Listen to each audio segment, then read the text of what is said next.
नमस्कार दोस्तों, मैं सुनील कुमार आपका फिर से स्वागत करता हूं आपके अपने चैनल क्या ऐसा होता है में। दोस्तों, आज मैं अपनी वीडियो के माध्यम से आप लोगों को बताने जा रहा हूं कालसर्प दोष के बारे में और साथ में उनके लक्षण क्या होते हैं। मेरे पास न जाने कितने लोगों के फोन आते हैं और वो लोग मुझे बताते हैं कि हम लोगों को ये नहीं पता है कि हमारी डेट ऑफ बर्थ क्या है, जन्म का समय क्या है, ये तक लोगों को नहीं पता है। भाई, आप तो आज के समय के लोग हो और आपको तो आपके पिताजी ने पहले से ही वो डेट ऑफ बर्थ वगैरह सारी चीजें लिख रखी थी और बहुत से लोगों को तो मुंह जबानी याद है। लेकिन हमसे पहले लोगों को केवल मुंह जबानी याद रहता था, और वो भी जो हिंदी के महीने होते हैं, ज्यादातर हिंदी के महीने, अगर मैं नॉर्थ इंडिया की बात करूं तो दोस्तों, आज मैं आपको बताने जा रहा हूं कि कालसर्प दोष होता क्या है और इसके लक्षण क्या होते हैं। मैं लक्षण भी आपको बताऊंगा अपनी वीडियो के माध्यम से। पूरा वीडियो मेरा देखिए और मैं एकदम तरीके से आपको बताऊंगा। दोस्तों, कालसर्प दोष एक ऐसा दोष होता है जो काफी सालों से, मतलब ये कहते हैं सदियों से, मनुष्य की कुंडली में उपस्थित होता है। हर इंसान की में नहीं, कुछ लोगों की कुंडली में उपस्थित होता है, इसीलिए उसे कालसर्प दोष बोलते हैं। पहले उसे राहु केतु का योग बोलते थे, राहु केतु का योग, और आजकल उसी चीज को बोलने लगे हैं कालसर्प दोष। पहली बात तो मैंने आपको ये बताई, ठीक है। अच्छा, अब ये उत्पन्न कैसे हुआ, हमारी कुंडली में उत्पन्न कैसे हुआ? जब हम कुंडली देखते हैं, जब हम कुंडली देखेंगे तो कुंडली में आप देखेंगे कि राहु और केतु की स्थिति क्या है। राहु और केतु की स्थिति, अब राहु और केतु ज्यादातर आमने सामने होते, ऐसे होंगे, ऊपर नीचे होंगे, इधर उधर होंगे, ऐसे करके होंगे। लेकिन अगर मैं बात करूं, ऐसे हैं, अगर राहु राहु यहां पे हैं, केतु यहां पे हैं। अब जो और बचे हुए सारे ग्रह, या तो इस वाले हिस्से में और या फिर इस वाले हिस्से में, सारे ग्रह, ये पूरा हिस्सा खाली होगा, सारे ग्रह इधर होंगे, ये पूरा हिस्सा भरा होगा, ये यहाँ पे सारे घर खाली होंगे। तब बनता है कुंडली में कालसर्प दोष। ये मैंने आपको बताया देशी तरीका। बहुत से लोग बताते हैं कि भाई पहले कोई मुझे बता दे कि मेरी कुंडली में कालसर्प दोष है कि नहीं है।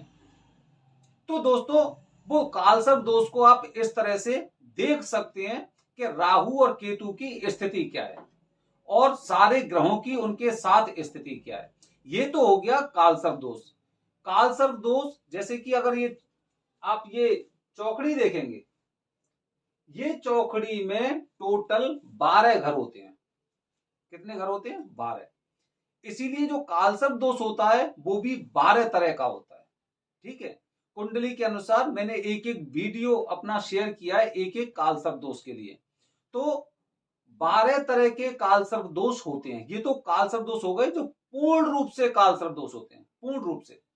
कुछ कान जो कालसर्प दोष होते हैं वो आंशिक भी होते हैं। अब आंशिक कैसे होंगे? सपोज करते हैं राहु और केतु की स्थिति ये है, सारे ग्रह में से बहुत से ग्रह इधर इधर हैं और इधर की तरफ भी कोई एक आध ग्रह आ गया, कोई एक आध ग्रह आ गया, जिससे पूर्ण कालसर्प दोष नहीं बना आपकी कुंडली में।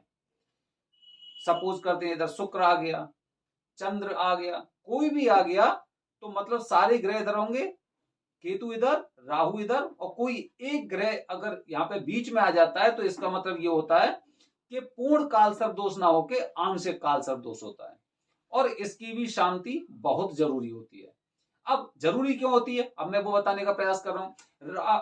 राहु और केतु कौन से घर में बैठे हुए हैं, वो घर किसका है? वो उनके उच्च ग्रह का है या फिर निम्न का है, नीच का है। अगर वो उच्च में बैठे हुए हैं तो फिर उनकी स्थिति यहां पे देखी जाएगी कि जो घर बाहर है, दोष से बाहर जो हमें कर रहा है, वो घर, जो ग्रह है, वो ग्रह कौन से ग्रह का है? वो उच्च ग्रह का है या नीच ग्रह का है, और कौन से में बैठा हुआ है, वो क्या किसी और का घर है? मतलब ये बहुत लंबी चौड़ी वैसी चीजें हैं जिन्हें वो पंडित जी ही जान सकते हैं, मैं आपको एक आइडिया दे रहा हूं। तो उसके हिसाब से जो आंशिक कालसर्प दोष होते हैं उनके भी हम लोगों को उनका निवारण करवाना चाहिए, 100% कराना चाहिए, ठीक है। अच्छा, ये तो मैंने आपको बता दिया कि कुंडली में कालसर्प दोष कैसे होता है। अब दोस्तों, अब बात करते हैं जो कालसर्प दोष के लक्षण होते हैं। कालसर्प दोष के लक्षण, मैंने एक वीडियो के माध्यम से भी आपको बताया है कि ये उम्र ऐसी होती है, फिर उसके बाद की उम्र ऐसी होती है, फिर उसके बाद की उम्र ऐसी होती है। यहां तक कोई बात नहीं होती। जैसे अगर मैं बात करूं 14 साल तक की उम्र के लोग या 16 साल भी ले सकते हैं, तो यहां तक के लोग ये मान सकते हैं कि भाई इन पे कालसर्प दोष ज्यादा असर नहीं करेगा, ये लोग सुनेंगे भी नहीं। और अगर मैं बात करूं 16 साल से लेके अगर 30 साल तक की, बल्कि 24 साल तक की, तो जब मैं उस एज की बात करता हूं तो उस एज का मतलब दोस्तों ये हो गया कि इस समय अगर आपने कालसर्प दोष का इलाज नहीं कराया, उसकी शांति आपने नहीं कराई, तो जो आने वाला पड़ाव है ना, इनका दोष यहां से लेके एकदम ग्राफ की तरह बढ़ता जाएगा। ऐसे ऐसे ग्राफ की तरह इनका दोष बढ़ेगा। और वही 40 साल के बाद छोटी से छोटी चीज, कहते हैं ना कि अगर आपके पैर में एक कांटा भी लग गया है तो कुछ समय बाद वो बहुत बड़ा घाव भी बना सकता है। लेकिन 40-45 साल के आसपास ये ऐसी स्थिति पे लाके आपको खड़ा कर देता है कि आप सोचने पे मजबूर हो जाते हैं कि मुझे अब क्या करना चाहिए। ये स्थिति आती है दोस्तों। तो दोस्तों इसीलिए कालसर्प दोष का हमें निवारण कर लेना अति आवश्यक होता है। ये अगला वो। अच्छा, अब बताता हूं मैं आपको। अब सुनिए उसके लक्षण। लक्षण उसके इस तरह से होते हैं, उम्र के अनुसार उनके लक्षण भी बदलते हैं, उम्र के अनुसार। जैसे कि उदाहरण के लिए मैं आपसे बात कहता हूं कि कोई बंदा है जिसकी शादी नहीं हुई है। कब तक शादी नहीं हुई? 30 साल की उम्र तक उसकी शादी नहीं हुई। अब उसके मन में तब तरह तरह के ख्याल आएंगे, उनके घर वालों के मन में ख्याल आएंगे। वो सोचेंगे ऐसी क्या बात है कि भाई लड़के की शादी नहीं हो रही, क्या लड़का मंगली है या कोई और समस्या है। तब पंडित जी से जाके हमें पता चलता है कि बच्चे की कुंडली में कालसर्प दोष है। तो दोस्तों मैंने बताया ना आपको कि कालसर्प दोष के जो परिणाम होते हैं वो समय के अनुसार अपना स्वरूप दिखाते हैं। पहले शादी नहीं हुई, अगर उससे पहले की मैं बात करता हूं तो बच्चा ढंग से पढ़ा ही नहीं, और पढ़ भी रहा है तो बार बार कंपटीशन से चूक रहा है। ऐसी स्थिति आ रही है। बच्चे ने खूब अच्छी पढ़ाई की है लेकिन फिर भी 1 नंबर से 2 नंबर से 4 नंबर से रह गया। काफी बार ऐसी स्थिति आती है, कोई कंपटीशन हम देते हैं और कंपटीशन में पास होने के बाद जब डॉक्यूमेंट वेरिफिकेशन होता है तो हमारे पास एक सर्टिफिकेट नहीं मिलता है और हम उसकी वजह से चूक जाते हैं। तो उम्र के अनुसार। उसके बाद शादी वाला समय आता है, शादी में विलंब हो रहा है। उसके बाद क्या होता है, शादी के बाद जैसे अगर मैं 35 साल के बाद की बात करूं तो आर्थिक तंगी। तब हमें कहीं जाकर आर्थिक तंगी लगती है। और ये बात हर इंसान अच्छी तरह से जानता है कि इंसान की जिंदगी में अगर आर्थिक तंगी होती है तो सारी समस्याएं उसे घेर लेती हैं, सारी समस्याएं उसे घेर लेंगी क्योंकि आर्थिक तंगी है। तो इस तरह के इनके लक्षण भी होते हैं जो कालसर्प दोष है। तो वो समय के अनुसार होते जाते हैं और हमारी आंखें खुलती है 35 साल के आसपास, 30-35 साल की उम्र में, कि ऐसी क्या स्थिति हो रही है जो हमारे साथ ऐसा हो रहा है। हमारे साथ के लोग हैं, कम मेहनत करते हैं, प्रमोशन हो जाता है। हम हैं, पूरी मेहनत करते हैं, अच्छे रिजल्ट देते हैं, उसके बावजूद भी हमारा ठीक से इंक्रीमेंट नहीं हो पाता है। तो वो चीजें धीरे धीरे करके हम 30-35 साल की उम्र पे, उससे पहले हम हो सकता है अपने टीएल को, मैनेजर को कुछ भी बकें। उससे पहले हो सकता है हम घर परिवार को कुछ किन्हीं चीजों के लिए जिम्मेदार ठहराएं, चाहे पढ़ाई से संबंधित या शादी से संबंधित। और आर्थिक तंगी की जो स्थिति आ रही है वो क्यों आ रही है?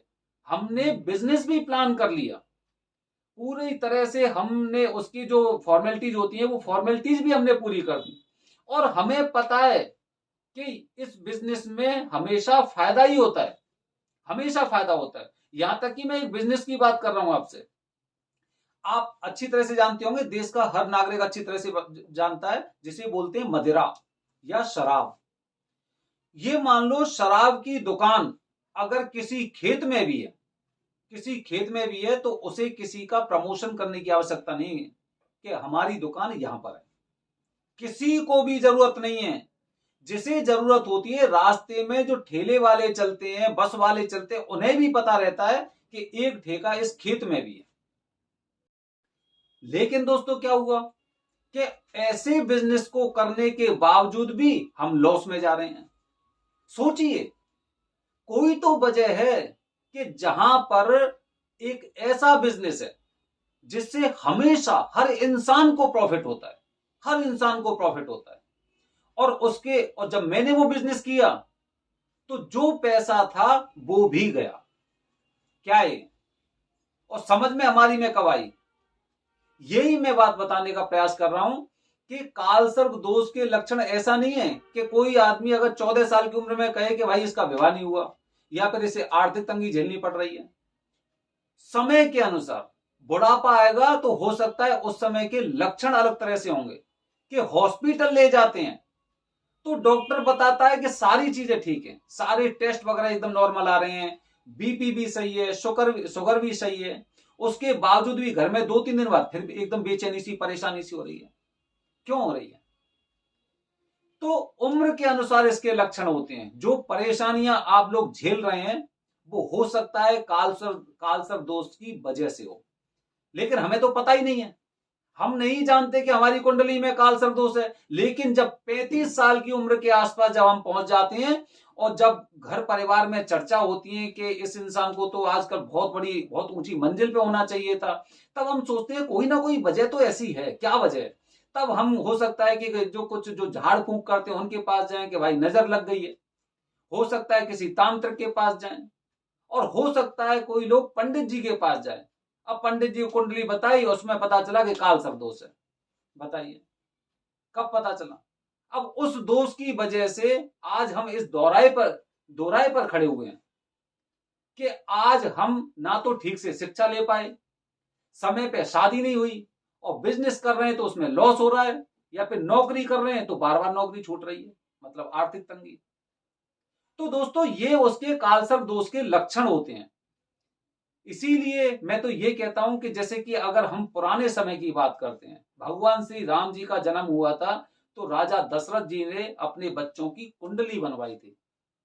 लेकिन हम लोग क्या कर रहे हैं? हम तो सारे पंडितों को धूर्त समझ रहे हैं, ऐसा हमें लगता है। आप देखना आपके आसपास भी 4 लोग तो ऐसे मिल जाएंगे जो ये कहते हैं मुझे तो पंडितों से कोई मतलब ही नहीं। कहीं पे भी देखना आप, हर जगह मिल जाएंगे आपको। भाई पंडित तो ऐसे होते हैं, हमेशा पंडितों की बुराई। बल्कि पुराणों में क्या लिखा हुआ है कि पंडितों की कभी भी बुराई नहीं करनी चाहिए। मैं ये नहीं कहता कि आप केवल पंडितों की बुराई नहीं करनी चाहिए, बल्कि किसी की बुराई मत करो, लेकिन पंडितों की बुराई तो बिल्कुल नहीं करनी चाहिए। उनके बारे में आपको अनाप शनाप नहीं बोलना चाहिए, क्योंकि आपको किसी ना किसी एक मुकाम पर एक पंडित जी की जरूरत अवश्य पड़ेगी, किसी ना किसी। आप सारी चीजें छोड़ दो, सारी चीजें छोड़ दो जिंदगी की, जो भी जिंदगी में आपके में होनी है, कि भाई आपका जन्म हुआ तब कथा करवाई, फिर उसके बाद शादी हुई तब कथा करवाई, फिर उसके बाद बच्चे हुए उनके लिए कथा करवाई, फिर आगे आपकी इच्छा हुई आपने कोई भंडारा करवाया। उन सब चीजों को आप छोड़ दिए, फिर भी एक समय पर आपको किसी ना किसी पंडित जी की आवश्यकता अवश्य पड़ेगी। तो दोस्तों इसीलिए पंडितों का कभी भी अपमान मत करो कि मैं पंडितों को कुछ नहीं मानता, ये तो एकदम बस ऐसे ही होते हैं, धूर्त होते हैं, इस तरह की बातें।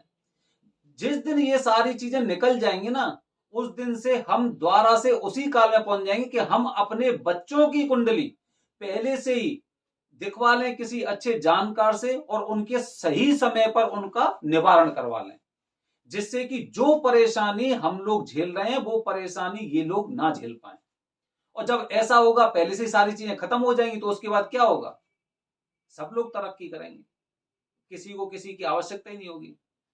ये सारी चीजें तो दोस्तों मैंने अपनी वीडियो के माध्यम से आपको बताने का प्रयास किया है कि कालसर्प दोष वाकई में होता क्या है, क्या पहले भी होता था, और उसके उपचार क्या होते हैं।